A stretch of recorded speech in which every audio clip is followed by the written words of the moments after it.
is going on, guys? Happy Sunday night. How y'all doing this evening? This is the Club of the Man 1993. And before I get started, I like to say this live stream is sponsored by Olive Garden and my good friend here, Benny Breadstick. The best breadsticks ever in the world. I can't tell you how much I love Olive Garden breadsticks. Of course, Benny and I, we go back years and years, back when I would be playing with the kids' menus when I was like 8 years old and having a fun time enjoying a delicious Olive Garden dinner. So once again, this stream's been brought to you by Olive Garden and yours truly, Benny Breadstick. For real though, I love Olive Garden's breadsticks. And yes, Benny Breadstick is a real thing because the kids' menus did have different tomatoes and all the other things on there. Gave them all names. And yes, Benny Breadstick was one thing. They're so freaking good.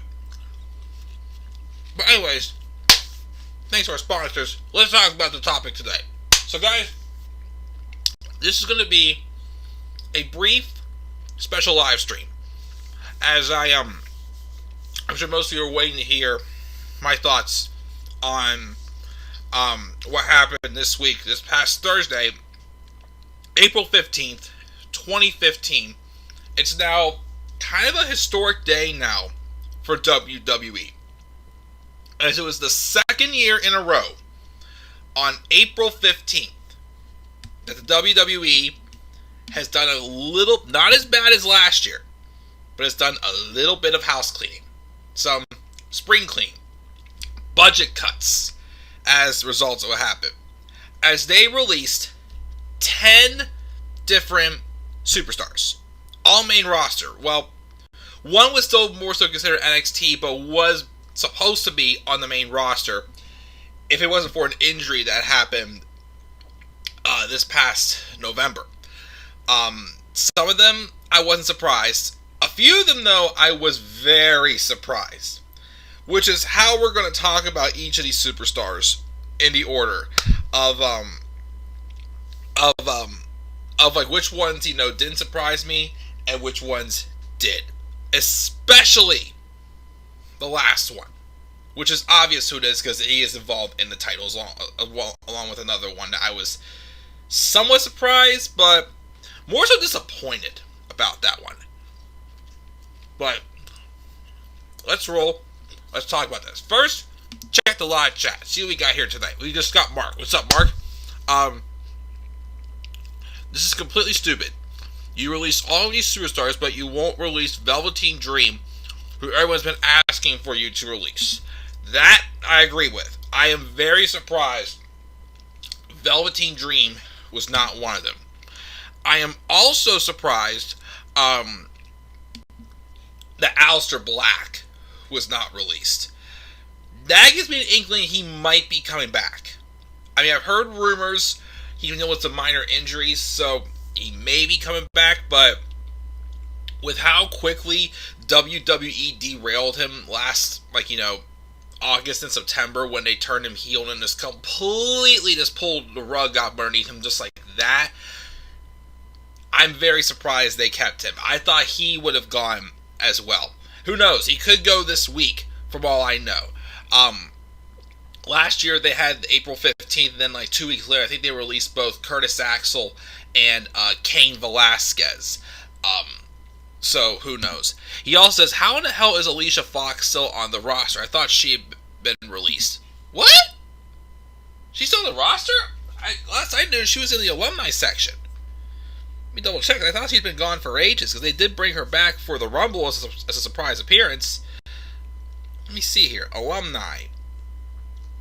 WWE. Yeah, Alicia Fox is still listed under the alumni for WWE. But if you're hearing something else, Mark, send me a link or something and let me know. But, oh gosh, that'd be stupid to bring her back again. I was never an Alicia Fox fan. Never an Alicia Fox fan. For those who know me very well, for the past 5 years or so, however long it's been since I've been doing wrestling videos. Or serious streams, if you know what I mean. But let's roll into this. Let's talk about these releases and just enjoy the rest of the night. This coming week, though, I'll give a heads up. So I know I said recently I may start just reviewing, doing wrestling streams maybe once or twice a week and then save them all for one night. This week's gonna be very crazy because Wednesday I do get my first shot for the vaccine. And again, I don't know how I'm gonna react to it, so I'm hoping good. But that's how I'm feeling. Will depend on when I stream this week. But again, right now, after watching a whole week, I'm realizing I can manage SmackDown, I can manage AEW, and I can manage NXT. I can't manage Raw. That's the only show right now I will say, as a wrestling fan, I cannot manage.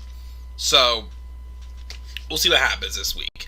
But yes, I get number 1 this week.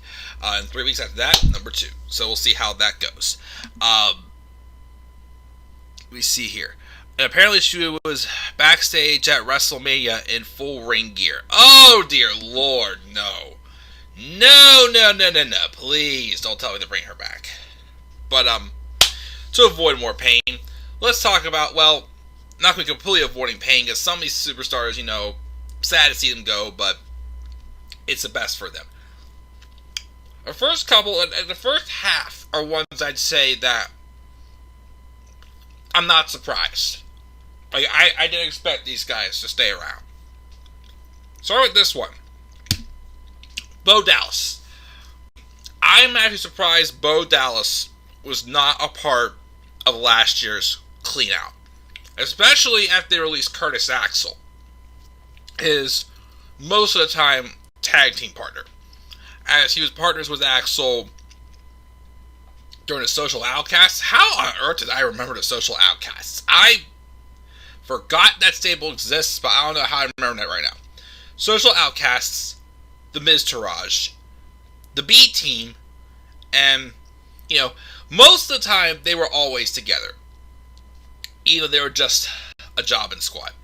Bo, though, of course, as we all know, is a former NXT champion. And the Bo Leave gimmick was always producing excellent heat. His work in NXT, I wish I could. I've not really watched actually most of us work in NXT, but I've seen the highlights of it and everything. I watched his ladder match with him and Adrian Neville at NXT Arrival when I binge watched the NXT pay-per-views. Definitely, great talent. Bring him to the main roster. They gave him a winning streak till he lost it to R-Truth. And then after that, Bo was a joke. Bo was a complete joke. Which is a shame, because he definitely had stuff to maybe at least be a solid mid-card, IC or United States champion. The most he really got was when him and Curtis Axel briefly became Raw Tag Team Champions when they were feuding with Matt Hardy and Bray Wyatt when they were the B Team. And they were going, B Team, go, go, go! B Team! No. I can't tell you the last time Bo even wrestled. I feel like it was even before 2020. I don't know the last time we've seen Bo on TV. So, this one did not surprise me. But I'm surprised it did not happen sooner. The last hope I had for Bo was for him to maybe be involved with something with the Firefly Funhouse. But, of course, he is Bray Wyatt's real-life brother. But that didn't happen, so if I let him go, so I believe that Bo will hopefully do some good things, on the indies or somewhere else. I don't know. I don't see him, maybe Ring of Honor. I don't see him going to AEW, and that's one thing. Again, there's only 1 or 2, maybe 3 I can see going to AEW, full time. But, again, I'm being honest, and a lot of fans saying this too, AEW's really getting stacked. They're stacked, yes, but it's to a point where it's some people may get lost in the shuffle at this point if they go to AEW. So it might be best for someone like Bo Dallas to maybe go to somewhere like ROH, maybe Impact. I don't know. I see maybe like ROH for him or somewhere like that. Maybe Impact. I don't see AEW though, but we'll see. You never know. But I believe WWE has finally released Bo Dallas, which again I'm surprised they didn't release him sooner. The next one is Mojo Rawley. Mojo Jojo, the Powerpuff Girls. This one doesn't surprise me either. The last thing they really had planned for Mojo Rawley was originally, because he got moved to SmackDown around WrestleMania 36 last year. The last thing he was basically booked to do was he was going to be his good real life friend and now multiple Super Bowl champion, Rob Gronkowski's best friend. They're supposed to be tag partners. But then when Gronk decided to go out of retirement and go back to football and join his pal, Tom Brady, with the Tampa Bay Buccaneers, that all got scratched. So Mojo got basically left with nothing. And I don't think he's been seen on TV since like sometime around WrestleMania 36 last year. Whenever Gronk had won the 24/7 championship. I think that was the last time we seen him. But, yeah, Mojo didn't stand a prayer. I mean, the Hype Bros were decent when they were together. I've heard rumors also that Mojo apparently first got brought in like 2012. They were kind of looking to maybe give him somewhat of like a Goldberg gimmick. Could believe that a little bit with his build, but they never really gave him much of a serious direction. The Hype Bros, I don't know what would have happened if Zack Ryder didn't get hurt, but then they split up the Hype Bros, and I'll be real, I liked the promos that Mojo was cutting. Like, he was posting like those, workout promos on like Twitter or Instagram, just really fired up. Like, I'm like, this guy actually kind of has something. But then, of course, after he feuded with Zack Ryder, he went nowhere. They had those also. Remember, I think it was during the build to WrestleMania 34 or 35, 1 to 2. It's like he cut those promos for like months where he was like yelling at himself in a mirror, and it was just weird as hell and just went nowhere. So this will surprise me. Like, Mojo didn't stand a chance after a while, even though I saw something in him at one point, but it's just like, yeah, he didn't stand a chance. So he already posted something on Twitter, I think it is, something about some new beginning for him on May 31st. We'll see what that is. Again, I don't foresee him going to AEW either. I don't see him, again, maybe like Ring of Honor or Impact or somewhere in the Indies. We'll see what he does. But he obviously already has something in mind. Now that he's already said, just wait until May 31st. So we'll see what it is. Although I'm not sure what it is, because don't all these guys have 90-day no-compete clauses? I think. I'm not sure. But yeah, Mojo's someone else I'm not surprised they released either. So there goes Mojo Rawley. Good luck, man. Next, Wesley Blake. Never been a big fan of Wesley Blake. I mean, I was not that big of a fan of Blake and Murphy when they were tag champs in NXT. Alexa Bliss was the big attraction from that. And then they, he went away for a while. They became, he worked hard, of course. I'll give him the credit, but they gave him, with Steve Cutler and Jackson Riker, the Forgotten Sons, they had their times where they showed something, and then they had their times where I'm just like, I don't get it. Their best run, I'd say, was when they were runners-up in the 2019 Dusty Rhodes Tag Team Classic, in which they had lost to Ricochet and Aleister Black. They got called up last year after WrestleMania 36, put on SmackDown, but it's tweets that Jackson Riker had posted, because originally I think they were supposed to feud with the New Day and possibly win the SmackDown tag titles last summer. But then Jackson Riker ruined that all. And the last time we seen him on TV, him and Steve Cutler were dressed up as these, jobbing stooges looked like a bunch of losers called the Knights of the Lone Wolf or something like that. But that didn't last long because Steve Cutler got released in January, and I'm like, it's only a matter of time before they release Wesley Blake as well. His options ran out, so he's gone too. I would say, if anything, maybe he goes to Impact, because I think Steve Cutler's going to Impact because, of course, he's dating Deonna Purrazzo. I think, she definitely opened the door for him. So why not have Wesley Blake, team up again with Steve Cutler in Impact? I'll predict that's where he goes next. But yeah, not surprised by this one at all. The next one is Tucker. Someone else. I'll say I should move this up a little bit further.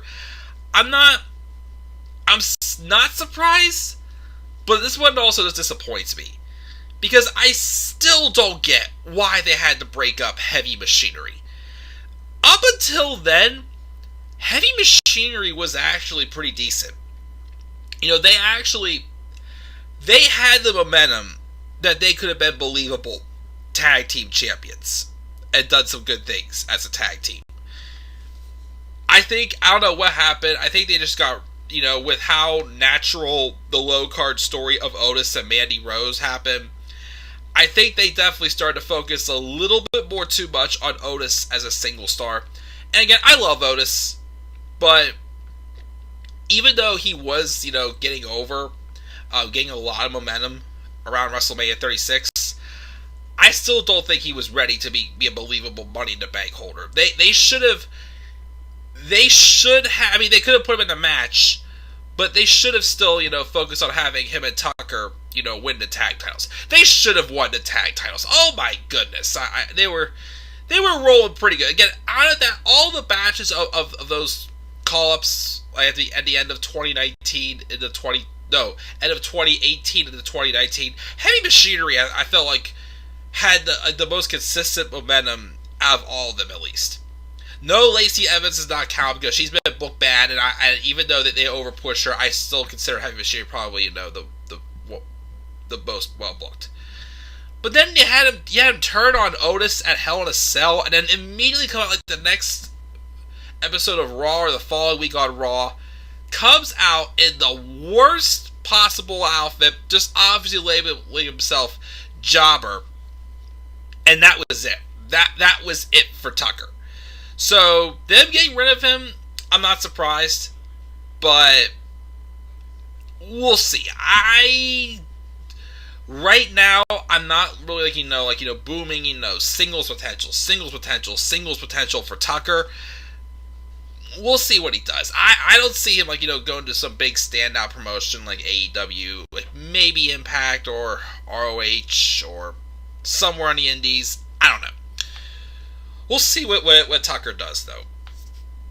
And then this last one, I'm kind of in between of surprised, but not surprised. Actually, I'm not surprised that this one happened. Kalisto. Kalisto has just been in a bind for a long time. He definitely had a lot of potential when he was coming up as the Lucha Dragons with Sin Cara. They were a solid tag team. Came to the main roster. He eventually went off on his own. He had 2 reigns with the United States Championship. And he's also a former Cruiserweight Champion. Spent a lot of time in the Cruiserweight division. Formed Lucha House Party with Gran Metalik and Lince Dorado, who are still around, by the way. But they just dropped the ball with Kalisto. I saw a ton of sales potential. Again, and anything is, now with him leaving WWE, there's one of a few matches that now I'll never be able to see probably, and that's Kalisto versus Rey Mysterio. I definitely wanted to see that match. I think we got a tease of it at a Battle Royale. I think we had at Hell in a Cell, I think it was. We had a good tease of it there. And, oh man, if we would have been able to get it, it would have been awesome. it just bums me out. And then there's another match, of course, that we're never going to be able to see. But I think it was not last year. I think it was in 2019. He had posted something where 10 months left. He was already teasing, leaving. Then he came back from injury, I think, around Elimination Chamber last year. And then they had this ongoing storyline with him and Lucha House Party just not getting along at all whatsoever. But then and then when the draft came, the shakeup, they broke them up, and then they sent Lindsay Dorado and Gran Metalik to Raw, kept Kalisto on SmackDown, but he did nothing. We just saw him recently in the Andre the Giant Memorial Battle Royale, where I think Lucha House Party eliminated him. All the time we saw him, though, he just appeared in some random fedora. So they did nothing with him, and yeah, it was rest of history. Of course, we all know he was famous also for having that one segment in 2016 when he got drafted to SmackDown, and he completely forgot his lines, butchered them completely. He basically said, "Let's do, I get ready to do so good, lucha things." Ah, damn it! So from there on out, it was a birth of lucha things. Ah, man. But in all seriousness, though, I mean, the biggest bummer from all of this is, again, we're not going to get to see Kalisto versus Rey Mysterio. I feel Kalisto would probably be more fitting going back to Mexico to wrestling, like an AA or something like AAA or something like that. The only big thing I'd want to see him do in AEW, if he could have one match in AEW, well, maybe two, but one for sure, him and Rey Fenix. Him and Penta El Zero Miedo, I'll take it too. Him and Rey Fenix, though, I think would in some ways kind of fulfill that desire of wishing to see Kalisto and Rey Mysterio. Again, I'd like to see him and Rey Fenix, but I would see something long term for Kalisto in AEW.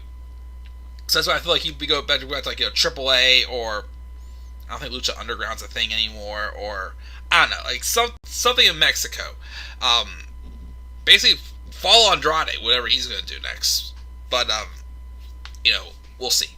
So those are the ones that were more so mine. I'm not surprised. I mean, some of these, were disappointing, like getting Tucker for sure. But it's just for the best for them. Nothing to live chat right now. So let's move on now to the second half of the list. These 5 are ones that definitely surprised me. Let's start off with Billy Kay. Billy Kay, first off, this kind of goes with both Billy Kay and Peyton Royce. I still don't get why they split up the Iconics last fall. I mean, yes, I'm not going to lie, the Iconics did not get the best booking at times on the main roster. But credit where credit is due, even though they didn't have the best booking, and they had a very forgettable run with the WWE Women's Tag Team Champions. My voice is too high to, squeal like them. Very forgettable run. They were one of the very few actual established teams. And when booked right, they had good chemistry. I'm not going to deny that whatsoever. But then they just randomly split them up last fall, which I didn't get. And it was supposed to be for a singles push for Peyton Royce. And at that time, let's be real, Peyton Royce knew what was going on. She had the blonde hair, the one that very catches Vince's attention. Who's that Peyton Royce woman? She is just gorgeous. Let's push her. Push that Billy Kay woman off to the side. let's push that Peyton Royce. But then Peyton dyed her hair purple and then gets put into a tag team with Lacey Evans. We'll get to Peyton in a second. Let's stick it to Billy.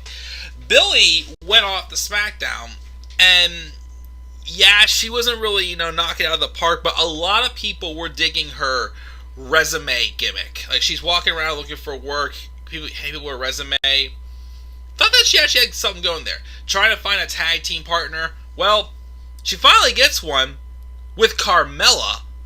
Still random as hell. And then they have a match at WrestleMania. They're in that tag team turmoil. Beat one team. They got eliminated following that one. And then a few days later, Billie Kay's get released. If you were planning on cutting her, then why did you give her a match at WrestleMania?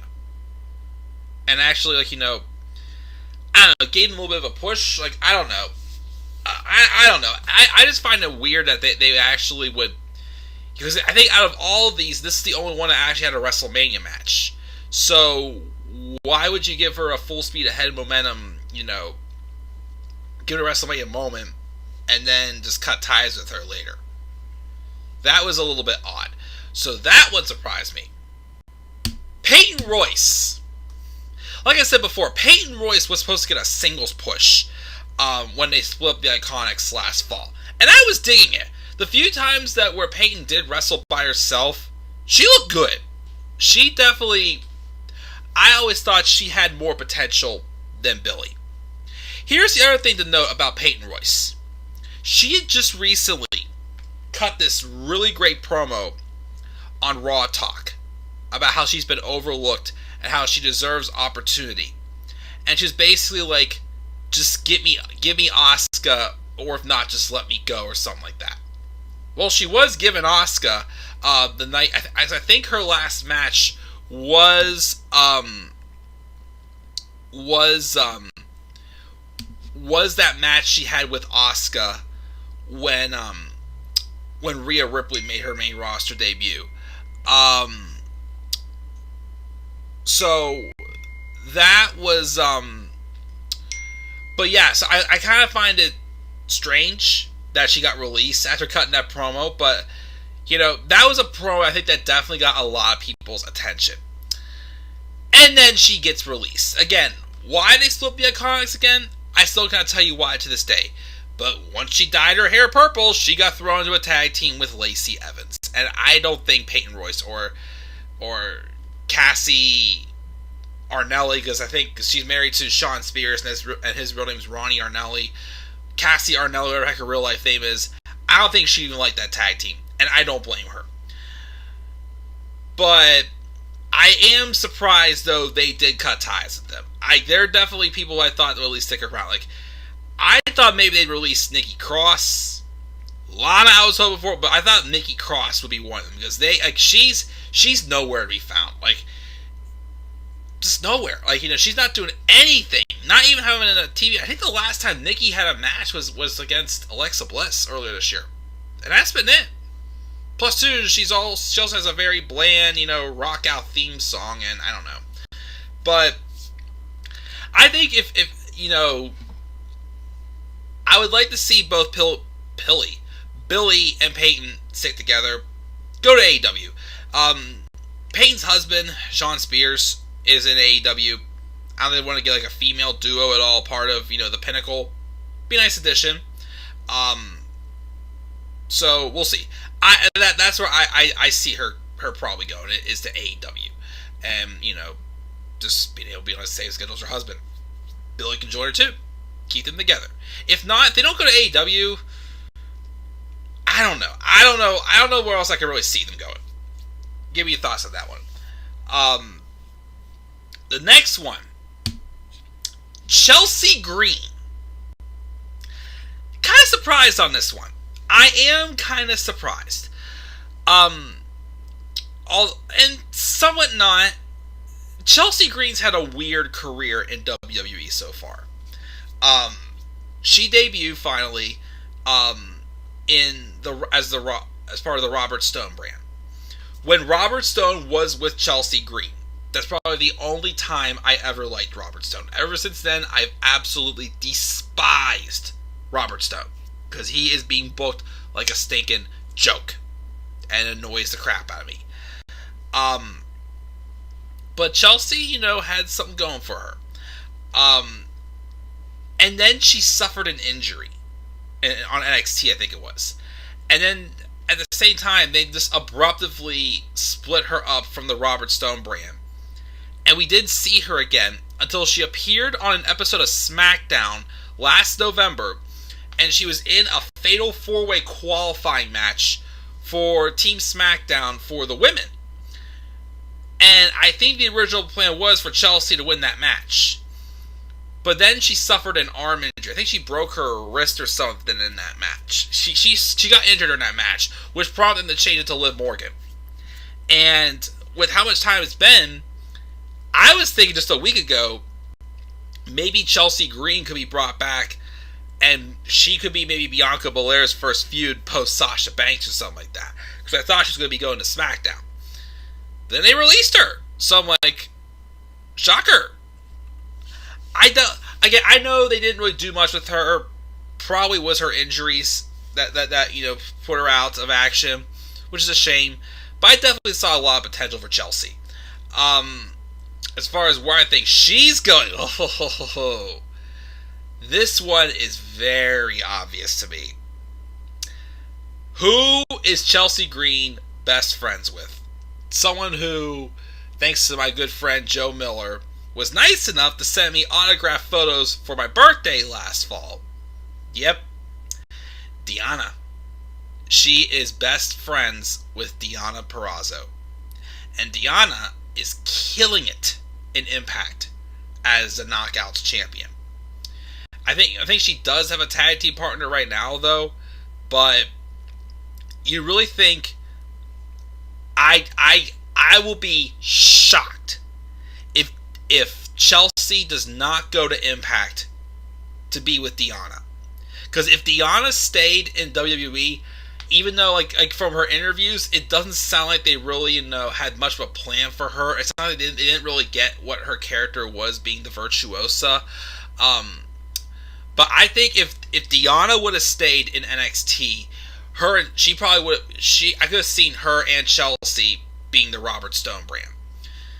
So I really think Chelsea's going to Impact. She's going to go with Impact and be some type of a stable with Deonna.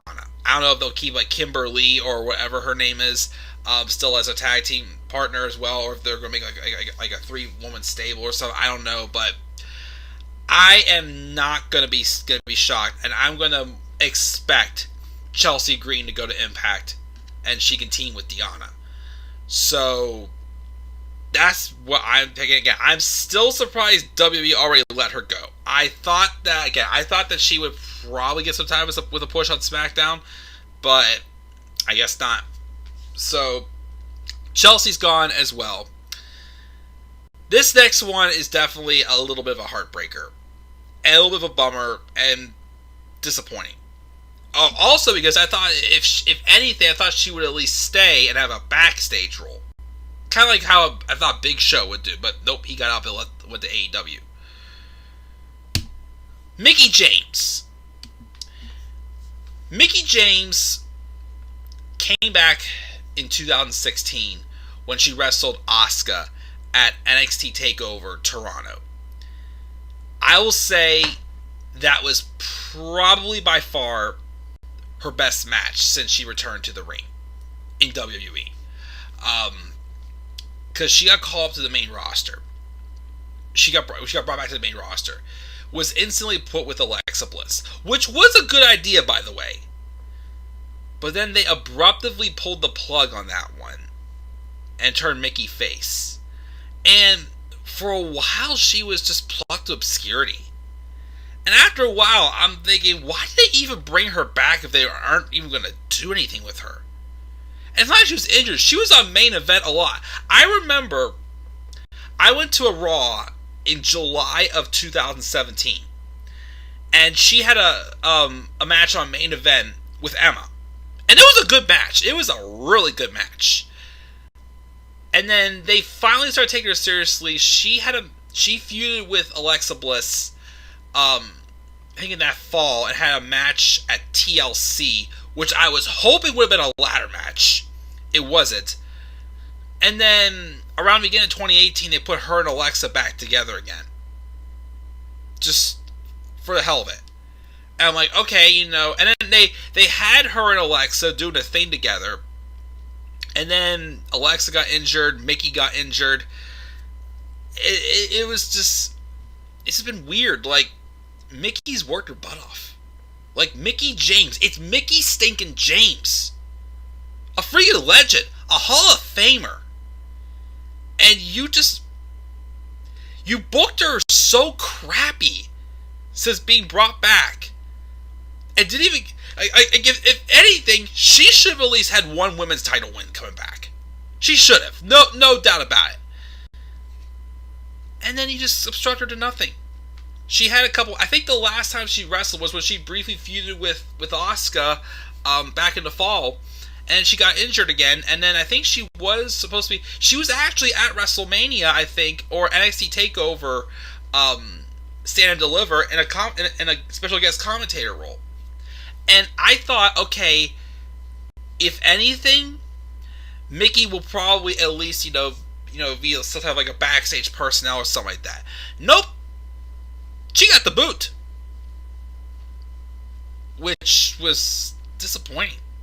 I'm like, ouch. Like, that comeback ended up being for almost nothing.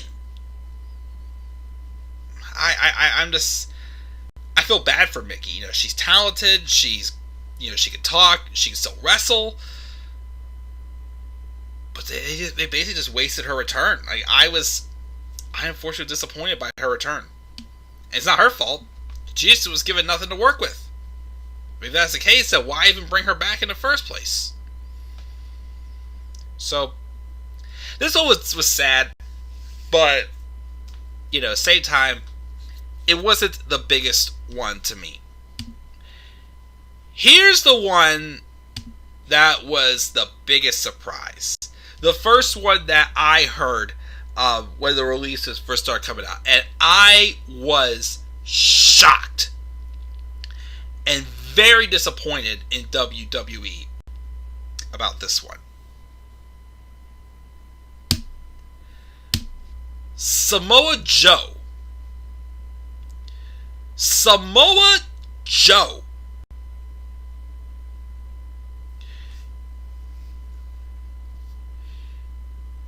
WWE couldn't even fight to keep Samoa Joe. They literally just let this man go without even trying. This man is a world champ. He's like, look at some of the booking he's gotten from NXT to even some stuff on the main roster. I went back and watched a video with some of his best promos, and some of the best things I could mention about Joe, I'd be here all day.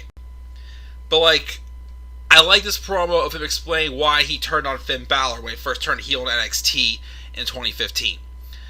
The thing about how we're defined by two things: the choices that we make and the actions that we put forward.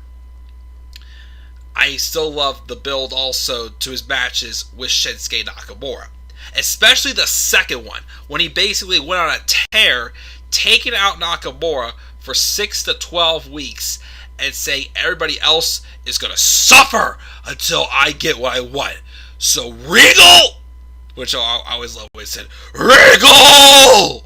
Okay, that was a terrible impersonation, but his eyes were bulged out of his head. He was like, bring me Nakamura or hand me my championship. There was that. He played a big role in the Triple H and Seth Rollins feud, even though he accidentally injured Seth Rollins. And then he also, just a couple months after being called up, got a shot to face Brock Lesnar. Brock Lesnar, at Great Balls of Fire. And the build to that match was excellent. Joe did excellent work showing, and he was booked exactly how he needed to be booked against a guy like Brock Lesnar. No fear, a literal obstacle for Brock Lesnar or anybody else. He was just that. If there was a heel that was ever booked so, I guess, perfectly as you could ask for, like a heel that's like literally a dominating monster, Samoa Joe. He took it to Brock Lesnar. He had no fear of Brock Lesnar. For crying out loud, he pretty much told Brock, when Brock was looking, he goes, "Hey, you better look right now. We're going to straighten this out really quickly." I'm like, damn! And then his promo when he feuded with AJ Styles, and even his matches with Roman Reigns, except for Backlash 2018. We're going to forget about that one. This man is one of the biggest talents that WWE just let go. The last time he wrestled was a year ago. It was in some 8-man tag match on Raw when he had turned face and was pairing up with Kevin Owens to take on Seth Rollins and his cult. And then I think he got a concussion, and also in the midst of that, he got suspended also for 30 days for violating the wellness policy. But instead of returning to the ring when he came back, they put him on commentary. And believe it or not, Joe is an excellent commentator. He was great. But then, this past week on Raw, WrestleMania weekend, and I think at NXT TakeOver, he was doing some backstage interviews. Excellent work. And then he was not on commentary on Raw this week, which I thought was odd. I was hoping that Joe was going to enter into like a number one contenders match, and he'd be the next person to challenge Bobby Lashley for the WWE Championship. And instead, he gets released. Like, this is one guy the WWE should fight for. Again, he is great in the ring. I mean, yes, he's like, 41 years old now. Yes, he's had his injuries over the past couple of years. But when this man is healthy, he is literally one of the best in the world. No pun intended, because yes, he is best friends with CM Punk in real life. This man is literally one of the best in the world. In the ring, on the microphone especially. And WWE literally just handed another company a world champion on a silver platter. I was shocked to see that WWE dropped the ball on Samoa Joe. I mean, I would have been upset that shocked by them. Well, I would have been disappointed with Aleister Black too, but Aleister Black at least had his momentum already completely annihilated and cut off. Joe, even though they didn't capitalize on him in big moments, he still always felt he had like something still going for him. He still felt he had that juice in him. But I'm just shocked. And Samoa Joe leaving means that we're not going to necessarily see John Cena and Samoa Joe in WWE. That's a little disappointing there. Because that's definitely... I think if Joe did not get hurt in 2018, we would have had that match at WrestleMania 34. I think that was going to be the plan for WrestleMania 34, was John Cena and Samoa Joe. In fact, heck, here's the thing. You could have done it at WrestleMania 35 when Joe was United States Champion. John was not available, though. I remember I thought they were also teasing... they're also teasing Drew McIntyre and John Cena. But... bummer. Samoa Joe and John Cena. Triple H and Samoa Joe also would have been a good match. Kevin Owens, Joe. Did we ever see Kevin Owens and Samoa Joe wrestle in NXT? I mean, I know Samoa Joe confronted Kevin Owens in his NXT debut, but I don't know if they ever actually had a match. But yeah. But I actually believe, I mean, I know I said before that AEW is already crowded. This is a name I'm pretty sure AEW has already contacted immediately. Like, this is again, I said AEW is crowded. This is someone I feel that I still feel the door is open for him going to AEW. I kind of hope he does. I feel like if they put him in AEW, he's gonna get a massive push. Like he'll probably be champion as quicker than Brody Lee. They gave the title to Brody Lee. If Brody Lee got the title pretty quick, I feel Samoa Joe. I mean, if they want to have Samoa Joe and Darby Allin, and Samoa Joe wins the TNT title off of Darby, cool with me. If they do have, Kenny Omega drop the title to Hangman Adam Page, I know some people think it could be Cody Rhodes going after Hangman next. What about Samoa Joe? I think Samoa Joe is instantly going to be a champion wherever he goes. And that could be AEW. Like, this is, of everyone on this list, maybe except for the Iconics, because them having already an inside source with Shawn Spears, this is one I'm speculating could possibly be going to AEW. But, yeah, definitely one the WWE dropped the ball on big time. Samoa Joe. And of course, in the thumbnail, I had one of my favorite Joe moments was when he got eliminated by Mustafa Ali in the 2019 Royal Rumble match, and the reaction he had, he was just like, "You." It was priceless. But yeah, Samoa Joe is now a free agent, and I think he has a 90-day no-compete clause on him. But like I said, this is one that I am kind of hoping does go to AEW. If not, maybe Impact, ROH. Like, the options are much more open for Joe, I feel like. So, we'll see what happens next with Samoa Joe. And the rest of these 10 wrestlers who were released this past Thursday, April 15th, 2020. That, guys, is tonight's special stream. Again, those are my thoughts on these releases, again, due to budget cuts. Check the live chat really here. Let me see here. Tyler says you can get rid of Lana. You can get rid of Lana, but you can't get rid of Lana, but you can get rid of Samoa Joe. Yes, I don't get that one either.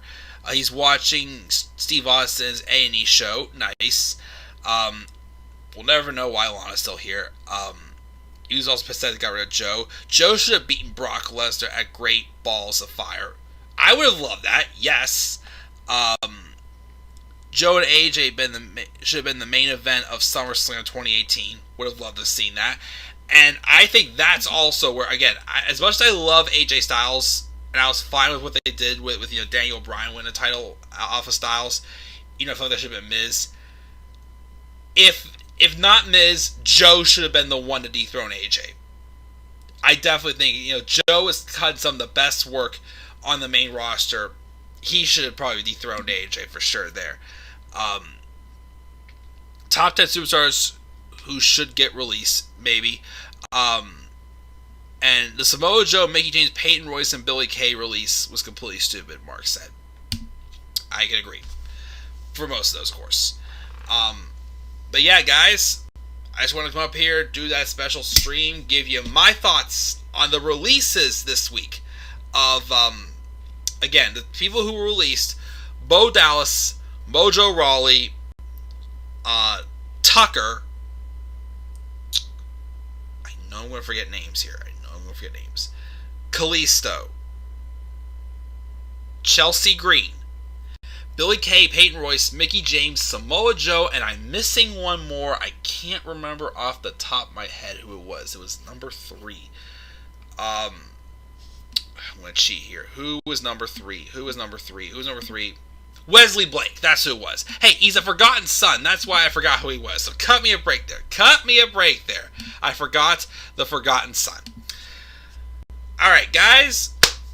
That's my thoughts. I'm going to wrap it up. I'm actually going to play some video games right now. I'm going to maybe try to get the Harry Potter Let's Play for Half-Blood Prince going again. Most likely no Raw review tomorrow night. Don't expect it from me. I don't know when I'm going to get the review, but like I said, I may try to do reviews Tuesday after NXT. Because like I said, Wednesday, I'm getting my first shot. So, depends on how I, flow with that. We'll see how the rest of the week goes. That's my review, guys. That is my thoughts on the releases from WWE this week. And again, if I get the 10 correct again, they were Bo Dallas, Mojo Rawley, Wesley Blake, Tucker, Kalisto, Billy Kay, Peyton Royce, Chelsea Green, Mickie James, Samoa Joe. Got it there. Didn't forget you this time, Wesley. But of course, best of luck to all of them. I definitely hope the best for them, for sure.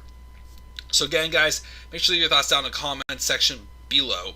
Be sure as always to slap a like on the video, subscribe more content to my channel, follow me on Twitter at DemandRunning3. Who are some people who you think WWE should release with their little house cleaning bunch of cuts here?